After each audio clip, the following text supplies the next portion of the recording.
Dude, how many basements do you need?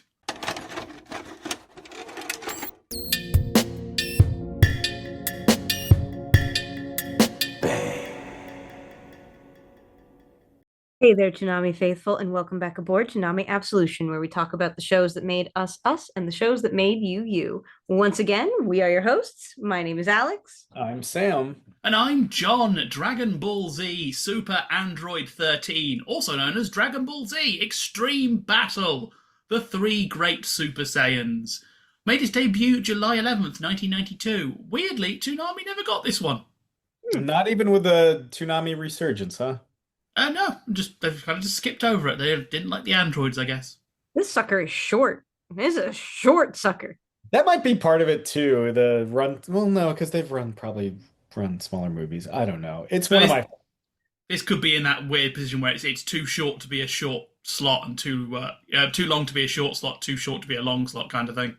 It Yeah. could just be hitting in a bad timing space because it's a short. I was shocked remembering how short this one was because it feels more like an OVA because of the length.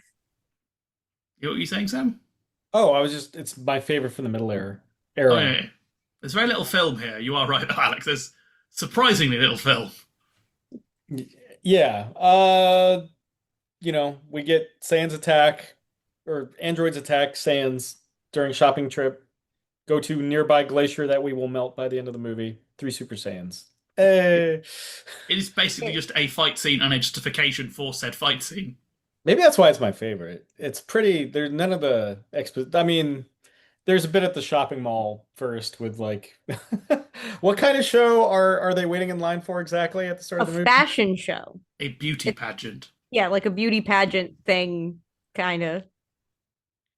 And Roshi is being a pervert as usual, and also in the Funimation dub causes another lovely problem because he starts citing he wants to see Miss World, Miss something else. It's like, oh no, we've got real world countries again. It's like Oh the yeah, early days of Dragon Ball where we weren't quite sure. yeah, because he mentions Miss France so he can see her in her underpants. Yes, he does. Oh, Roshi, you delightful pervert causing continuity issues. Something about Miss Australia will never fail ya or something. He and Yeah. Oolong are having a good time. I love that Trunk. I love Trunks being with them, and Trunks is just there like, Why is yeah, Trunks my world died. He's so never he been hangs out to, with Roshi? he's never been to a beauty pageant before. I mean, he audibly is like, man, I hope Goku's having more fun than me, because it's kind of implied that like Roshi's really or Goku's really just there to help Chi-Chi shop, Yes. which he does very well. I love that the like clips of her just like jumping and grabbing stuff in like rapid succession. I do like the little side conversations we get with Goku and Gohan when they happen. Like, your mom says that shopping relieves stress, and Goku like, huh, I wonder if it works. Yeah. Like, there's some good Goku Gohan interaction happening in this movie. And I do love the bit where you get after that with Chi Chi being like, we have to buy you some new clothes. You can't keep wearing the same thing. Which I always like when cartoons nod to that. And if anyone in cartoons, in the context of the fiction, has worn the same outfit for 20 years, it's Goku. Yeah, it's To, Goku. to her credit, we do get Goku in a different outfit at the beginning of the next movie. So maybe some of that shopping, maybe some of those clothes survive the android attack. Continuity. In Yeah. my Dragon Ball, it's more likely than you think. I Except, just speaking of continuity, John, I know you're champing at the bit. Where in the timeline? did I send you six? The time period can be inferred from the fact that Dr. Gero is exterminated during the course of the film, and that Gohan cannot yet become a Super Saiyan. However, at that time frame, Goku was either passed out from his contagious disease or in the middle of training in the Room of Spirit and Time. It could be said that these are events of a parallel world. This is one of three confirmed films that are confirmed to be in parallel universes. Hmm. And presuming this, we can presume that Trunks stopped the first set of androids in this one. Is how this would work? Meaning, most people say this is timeline 4, Oh, Okay. okay. All right. but that is fan conjecture. So essentially, only says other world. It never comes down on which timeline. But people have said so. This is Trunks' timeline. I do like that. I hate it, but I like it. It's It's neat. always fun when we try and justify these things that were clearly just we have to have a movie this year. And it's a good one. I mean, it's you get right there. It's the best, absolute best Vegeta entrance he's ever had. Great entrance. Great entrance on Vegeta. Amounts to nothing, but great entrance on I mean, Vegeta. both Vegeta and Piccolo get entrances in this film. They come in like we're not gonna fight. We're gonna get our moment. We're gonna come in special, Yeah, they just want to aura farm for a little bit and then like we're done. And then we wait until the fish jumps. which is a lovely dubism. I love that. It's such a good little meme just to have Sabat talk to himself for like 5 seconds. I do want to say Dr. Giro's voice actor. Don't remember who he is, but goddamn, is he eating the scenery every time? I I love the whole thing of because the big difference you're going to see between the Japanese and the American is the handling of the androids, the handling of Dr. Gero. So this film is very quiet in Japan. Of course. Are very, very, very quiet. Like our two androids don't really speak that much. Only Android 13 speaks really, and even then he's very dull. The computer doesn't speak at all. So all the lines we have like "I'm Dr. Gero, kill Goku," that's all dub. Yeah. It's so odd. It's so like night and day, and I don't like either of them to be fair. I don't, the only lines, if I recall, that the androids 14 and 15 have in the original jet is just Son Goku. Like that's just like even when they're fighting like Trunks and Vegeta, it's just Song. Like that's all they can like It's just articulate. yeah, like it's Son Goku or Goku. That's it. Yeah. It's Like I was gonna say, outside of Android 15, I think that's the one I'm referring to. I like the design. they're fun designs. Yeah, it's That is the questionable one, right? Android 15. With the but it big old hat. depends who Yeah. you're asking. Oh God, you're right. Shit. Yeah. Yeah, there's some fun trivia of this. Is that these were all designed by Toriyama again? He designed all of these androids, but weirdly, in the books, the numbers are reversed for 14, 15. In all Toriyama's original sketches, they're labeled the other way around, and the production changed them. They say for storyline reasons, but I've never been able to find anyone who can justify what those storyline reasons are. Like, yeah, in Century 6, it was swapped by the animation staff for unspecified story development reasons. And I don't think so. I think they just got it wrong and are now trying to justify that fact. Yeah. Yeah, I don't think it's I mean, they're they're filler until we get our Broly archetype. Before Broly. Uh I'm sure like after the success of this movie or whatever, they were like, can you create another giant hulking muscle man for our heroes to fight that is unfazed by regular punches? We got just the thing. There's a You're, Broly for that. while Yeah. we're on that, would you like to know where the names come from? Sure. So supplemental Dissentio again being itself.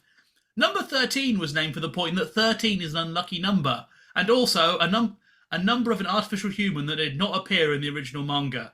Numbers 14 and 15 have the same concept. Yes. Oh, I love animations gleaning. It's just basically all really obvious facts presented as like really clever. Yeah. Fun fact. Yeah. fun Yes. fact. 14 comes after 13. These characters move because they were animated. Things happen because you are watching a movie. We were talking about Piccolo aura farming and Vegeta, both of them aura farming. Why does Piccolo come from underground? Because For the aura farming. he was in the area, and the area was under. He was visiting the Fraggles. For, for the aura farming. We already answered the question. I like that Gohan summons him though. I quite like that Gohan summons him like a support character. It's like we need Mr. Piccolo, and here comes like Piccolo. Do you think Piccolo was sat there under the ice going, "No, he's not said it yet.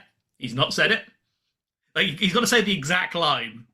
Yeah, he's kind of it's like a Beetlejuice situation. He needs the exact invocation to appear. All I the mean, other that, thing, oh, well, I was gonna say with like Vegeta, like it doesn't make sense because Goku's holding the SS Bomber. I think that's the name of that big red orb attack. It is. And Vegeta's blast comes from the bottom, the base of the glacier at the front of it, which then cracks open and he's behind Yeah. it. For the entrance, for the aura farming, I do have to throw this out here. Vegeta, when he does his entrance and is like, Kakarot is mine, gives off that energy of like, wow, you're the most jealous fighter I know. You know other fighters? Like, that's the energy Vegeta brings to the table, and I do love that for him. This is Sundari Vegeta at his peak. I do love a good Soon Soon Vegeta when it's like, no one gets to kill you but me. And Piccolo in the corner, like, I did it. Because like I would probably do it again if his kid wasn't kind of chill. Yeah. If I didn't want to be part of this asexual polycule, then obviously. Uh, yeah, this film is, I think it's kind of weird because it's kind of the forgotten one of this sort of franchise, despite spawning two of the funniest memes. Because we get both Android 13 being the trucker boy and his $30 haircut line, which is spawned so many memes. That's a big one. That's a big one. We also get the other meme I assume you're referring to is the Goku nut punch. I love the Goku nut punch. The Goku nut punch. It's so unhinged. I love we don't comment on that in the original. He just like, catches Goku's legs right in the groin. Yeah. I like the freeze frame in between where you see the egg cracking, like where his nuts are. Like it's a blink and you'll miss it, but it's such a fun little in between frame. Especially love that because of all the talk they've had, like, Dr. Gero's computers programmed us perfectly. Meaning there is a line of code in Dr. Gero's computers that has a picture of Goku with an arrow to his penis saying weak spot. If in doubt, punch. It wasn't even the like considering the way that that configuration works. It's not even the penis. He went right for the balls. He he holds his leg up, which is so disrespectful. That's so disrespectful to another person, no matter what you do. I bet sometimes Gotenks feels that punch. Oh, what's the Team 4-star meme where Goten fades away from fades out of existence. What's especially funny is in TV broadcasts, that scene gets edited so they cut away before the punch. I mean, see, the punch itself, whatever. It's that moment, it's the pause when he lifts his leg that makes it gratuitous. Like, that's what I think is the real issue in that scene. What I really... Oh, no, go ahead. What I love, AB Group, their European dub, makes Goku let out like a cat's wail when he gets hit in the dick. He's like, well, yeah. I have to give Sean Schemmel his roses because he also sells that moment. It's not the typical like Schemmel like It's no, he lets you know that one hurt. Speaking of Sean and Goku and all that, what the hell form is like Berserker Rage Goku after he absorbs the Spirit Bomb energy? Spirit Bomb Goku has its own like designation, right? It's got to. It does in some of the books, but no one kind of knows what to do with it. The dub changes how it works. In Japan, they handle it slightly differently. It's a very confusing ending. I get the idea they're going for is that you can't make the Spirit Bomb when you have an impure heart. The dub tries to get around that by having Krillin being like, oh, maybe he can. Maybe he's that pure as a Super Saiyan. Yeah. But in Japan, it's like absorbed Spirit Bomb Goku, and it's like, oh god, it's an unnecessarily complex ending for this film.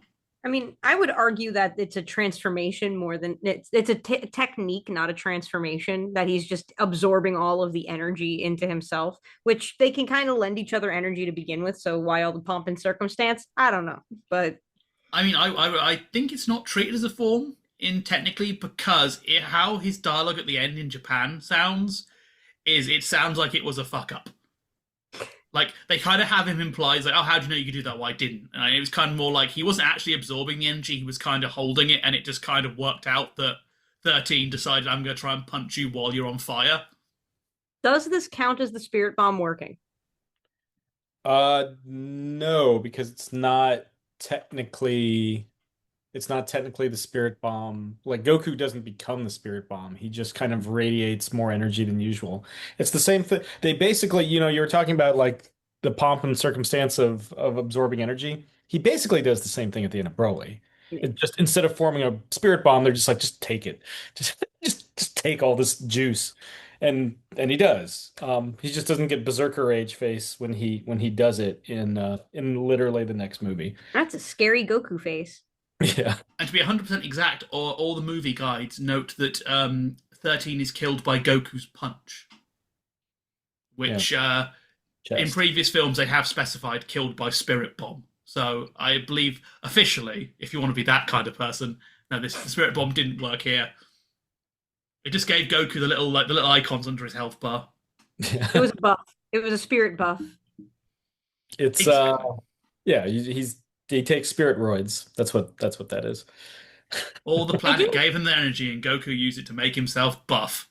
I do like Trunks' little speech, by the way. Eric Vale really sells that whole like I'm from the future, and you know what? You're not there. I do really like that little moment. I think it's a great moment for Trunks. He does immediately get his shit kicked in, but you know what? Like He, father, like son. yeah, all the Z fighters, all the combatant Z fighters get it pretty bad. Like uh Vegeta gets the Bane backbreaker. You know? That's a rough one. He gets his Oof. arm broken too, or his shoulder dislocated or whatever before that. Um Piccolo literally gets stomped.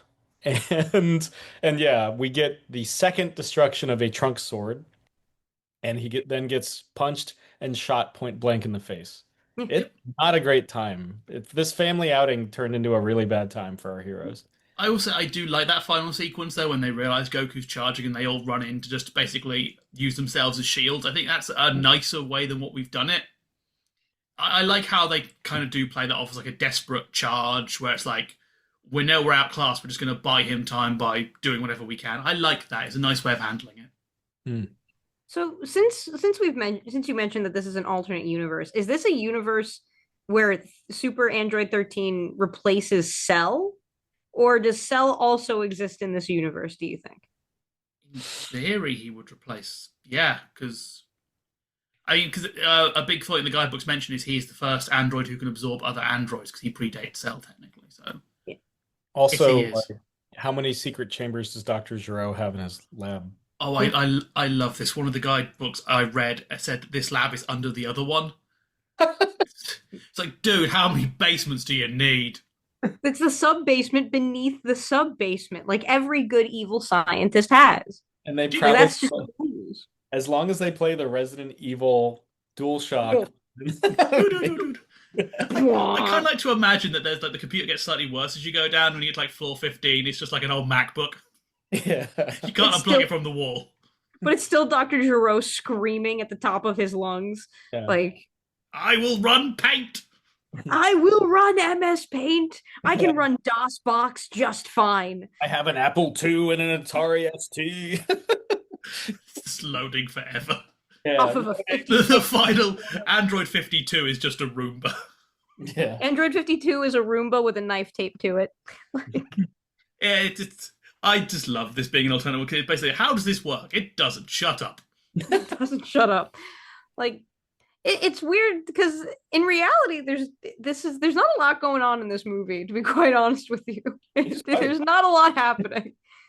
No, and it's again though. I appreciate if you're gonna do a 40-minute movie. Like, keep in mind, this is what 20 minutes longer than the average Dragon Ball episode, depending on where you want to cut for intro and outros.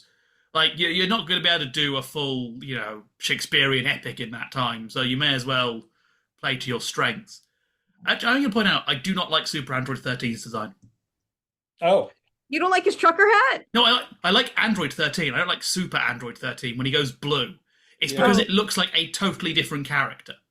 It does. doesn't look like a transformation. It just looks like this. It really looks like Toriyama had something else in his bin and went, "We need a second form for this guy. What about this one?"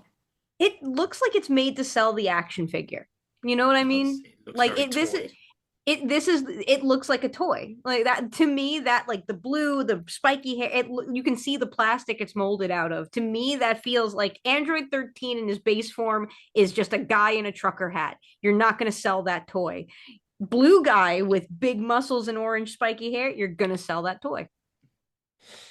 I mean, I do, and I agree. He does not look like the same character at all.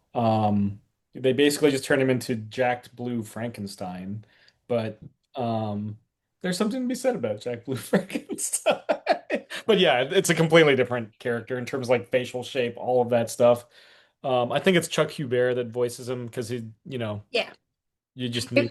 Yeah. Throw in some If it's fish. not Sabat, it's Hubert. That's this era of Dragon Ball dubbing. It's like, well, Shemmel gets two characters, and we're done with Shemmel. Sabat's gonna voice one half, Hubert's gonna voice the other half, and somewhere we're gonna throw in Burgermeister. Like, yeah. Hubert is stood outside the studio. He won't go away. So Yeah. And Justin Cook is just gonna do all the monsters. Like that's just what Justin Cook does in Dragon Ball. Eric Vale just gets Trunks. Sunny Straight actually gets a surprising amount, but for the purposes of this discussion, just Krillin. So, like named characters, name characters. he gets a But little bit of Krillin. Yeah. Krillin as a treat. But yeah, no, like Hubert doing the grunts. I do like his I do like his southern accent though. That's a fun little thing right there. Uh, I love the idea that Dr. Gero programmed that in as well, specifically. He was going through this, a phase. this robot's got to be southern. It's got to mention Indians now and again. yeah. Does in the Japanese, I am curious, does Android 13 have a accent that would be equivalent to no He's accent? just a Okay. generic. He sounds a bit like 17. Yeah. No Osakan accent for this one. I mean, like, because you get why I ask. Like sometimes, No. like that's why Shemmel has been using ain't and y'all more with Goku lately. You know, Yeah. But that's my big thing with this movie. There's a perfect version of this film for me combined the two because I do think in the Funimation dub, the 14 and 15 talk too much. They just say benign thing. They don't talk at all really in the original. He blasted my blast. God, it's so annoying. It doesn't also half the time you can clearly see their lips aren't moving as well, which is annoying. You can clearly see that it isn't meant to. But the Japanese version of 13 is just really bland. The voice acting performance is fine. It's not bad. It's just he doesn't feel any. He just like you could tell me this was 17 in a different costume, and I'd believe you. It does feel like he pressed B on the character select screen. So I would love a version of this film where we keep the Japanese not talking for the computer in 14, 15, but keep Trucker 13. I like I do like Trucker 13. There's just something about it. I know Super 13's in Sparking Zero. I'm trying to remember if Trucker 13 is. Is it? I don't know if base form is. He might be. No. I don't think 14 and 15 are. I think it's 14 and 15 are not. yeah. And they're not in the DLC either. For the best. I mean, I don't think you'd get. I don't think 14 you'd get through. Yeah, many, I feel like we just squeak Mr. Popo by these days. Like, yeah. Just like And Staff Officer Black. and Staff Officer Black more egregious. Yeah. Genuinely more egregious. All of it's bad. Like on the scale, it's all bad. Oh no, Popo exists for a reason. Base Form 13 is in Sparking Zero, right? Oh, That's right, because I think I've like online, I think I've fought a 13 before, and he did the chest transformation, like, give me your cylinders. Out of context. Also, sorry, I just Googled that to check, and Google's AI overview was like, Sparking Zero contains many characters, including Goku. Thank you, Google's AI overview. That was worth destroying the internet for. I was going to say it's worth destroying the environment for. Yeah, Good on right. us for being Only contains 50% Goku by weight. joke, commentary. What do we think of the movie overall, though? I mean, I've aired my kind of like I've glazed this one, but You have glazed. I definitely glazed. But this is like the seventh DBZ movie we've done. How does it kind of fall in the pantheon for you both? John? Oh, I like it enough. It's not the worst by a mile. I think you can argue it's not my favorite, but then again, I sort of get biased after we get past sort of Tree of Might. Mm-hmm. Because those ones, like this was kind of sort of when I was getting older. I didn't think this one until later. But this is a perfectly acceptable film. Like again, it's that thing of would I have liked this to have a bit more characterization, a bit more going on? Yeah, but you're not going to get that in 40 minutes. And I'd rather have if you're going to do 40 minutes, keep it nice and tight. And this is what this did. This is a perfectly enjoyable one, though I do see why people tend to forget it because it feels like a filler episode. Yeah. I honestly, that was going to be my point too. I enjoy it. I like it. I have fun with it. I like his trucker hat. I like we get some good little one-liners. But the reality is that this is 40 minutes, and it's somebody's Linkin Park AMV to this is just a masterpiece. Like there's a certain era of Dragon Ball Z that was just really just informed what would become the Sasunaru AMVs later on. Like there's just that kind of Linkin Park energy to it. And you're never gonna get me mad at Linkin Park energy. But yeah, it is a 40-minute movie. It's not offensive. It's not bio Broly, because nothing is. I think so. I watched all the different dubs for this, and yeah, you'll be amazed when you go back to it, just how quickly you kind of get to the we're in the waste now, and that's where you're going to stay for the rest of the film. I do like when the films take us to other locations, because in Dragon Ball Z proper, it's kind of like open field, desert, open field, tournament arena, desert. Like there aren't a lot of varied environments in Dragon Ball Z proper, but in the movies we get to go to Iceland, we get to go to these ice area, we get the lava areas, we get like different environments, and I do appreciate that a lot. We get to see them fighting and getting their WWE entrances in very interesting places. And I will say that the praise you can give this film is it does stuff with every character. Every character gets something to do. We have three Super Saiyans and Piccolo, and each of them gets a nice fight sequence. Even Gohan gets a nice little bit. Krillin gets a lot of stuff to do, even though he's not really in the fight. Even like Roshi and Oolong, they have them here, but they serve a nice purpose. It's a one note gag, but it's a decently structured one note gag. Yeah. There's no fat on this one. It runs pretty tight. And I think that's a big part of it. Also, it's not just the Goku show. 14 and 15 are taken out by Vegeta and Trunks. I think it's one of the coolest Trunks moments. He actually uses the sword. Yeah. So he actually uses the sword properly before it's broken in the next fight. And Vegeta, I always love the kind of the samurai. I mean, we get two different samurai clashes, right? One after the other, yeah.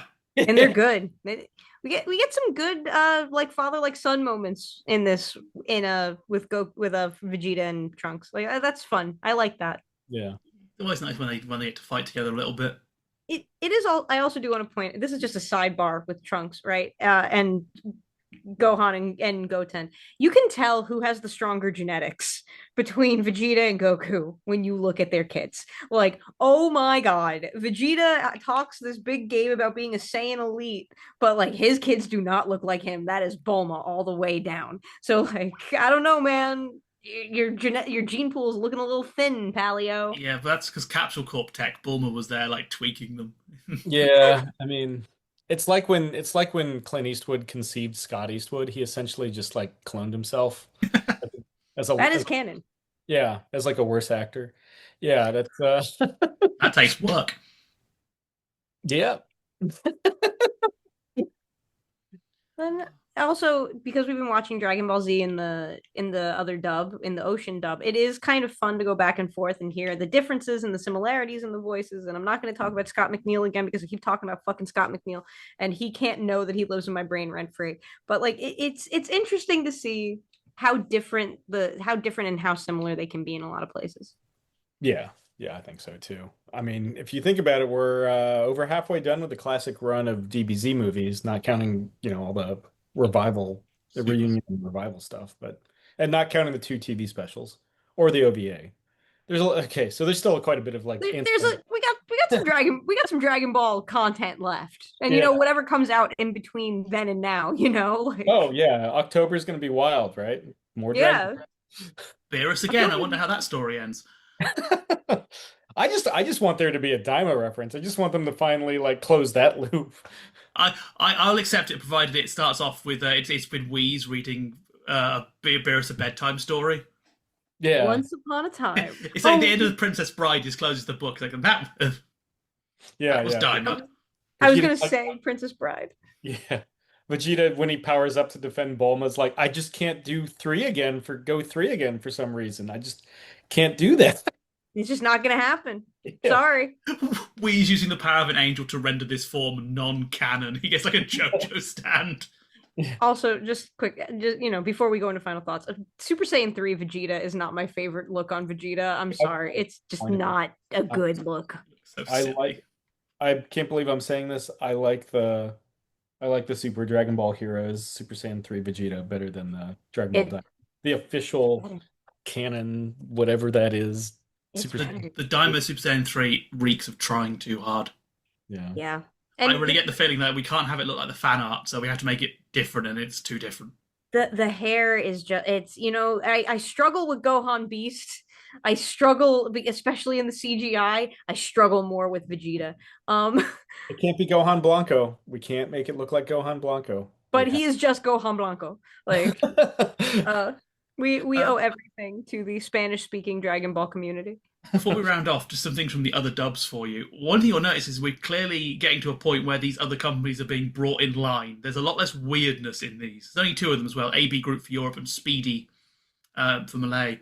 AB Group have started calling Trunks Trunk, which doesn't ever sound right. It's always odd. I don't know what it is, but it's like, come here, Trunk.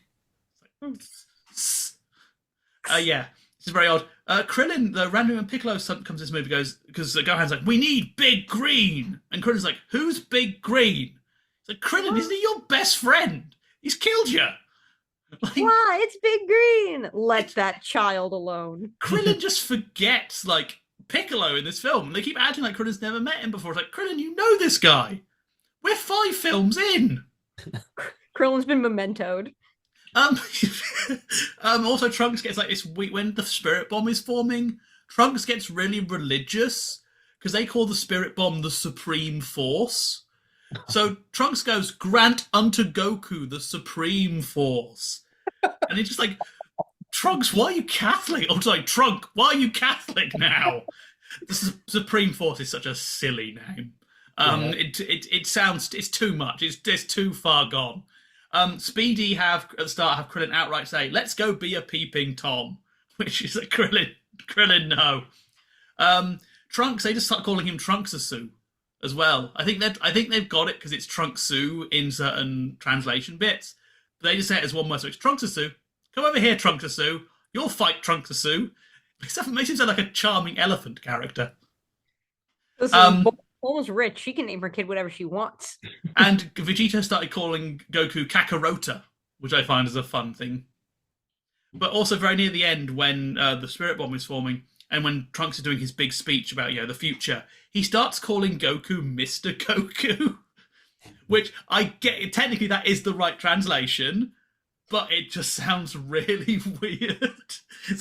Like, oh, Mr. Goku, please, Goku was my father. What's weirder, adult Trunks calling Goku Mr. Goku or adult Gohan continuing to call Piccolo Mr. Piccolo? Mr. Piccolo, I think, works because Piccolo is a silly name. Right. Mr. Piccolo does sound like something you'd hear in a children's show. Like, let's go. Like, Big Comfy Couch would have a Mr. Piccolo who's Yeah. obsessed with woodwind. And it would also feature Chaozu because that's where Chaozu comes from. He comes from the Big Comfy Couch universe. That's why he looks like that. But it is time for some final thoughts. So let's hear them. Let's wrap it up, my friends. Uh, I mean, one of my favorites. It's in and out, doesn't overstay its welcome. It's yeah, I mean, it's you get to see more than just Goku shine. I like the android designs for the most part. And yeah, it's a fun one. Not gonna cancel me today. The Trucker Hat Appreciation Society are at your door with guns. Yeah. This is again, yeah. The criticism you can make of this is it's not much of a film. There is not much film here, but the upside of that is it's 40 minutes. Like, what are you gonna do with 40 minutes, really? It's perfectly acceptable Dragon Ball fun, really distilled, exactly kind of what you want from one of these film festival films. It's fun. I really wish one day someone please edit me a version of this film where we keep the other two silent and just have 13 as a trucker. I think that would be the perfect version of this film for me. Because, in Japan, 13 is too bland, but in Funimation, the other two are very annoying. But yeah, this is still just a very good time. You'll have fun with it, which is all you can ask for. Did you feel bad that Vegeta got kicked in the dick during Return of Cooler or Cooler's Revenge, one of the two? Do you want to see Goku get his comeuppance in the different movie? This is the movie for you. If you want to see Goku get punched in the nuts, this is the movie. It's fun. It's 40 minutes. If you like Dragon Ball, you know what you're getting into. You know you like this. So just sit back, turn off your brain and enjoy it. It's not the deepest thing, but it is very fun. And if you like Linkin Park, it does mash up really well to Meteora. Fun fact. But that does mean that we have pulled into our final destination. That's right. It is time for us to disembark from Toonami Absolution. We want to thank you once again for talking with us about the shows that made us us and the shows that made you you. We have been your hosts. My name is Alyx. I'm Sam. And I'm John. And we'll see you next time. Bang.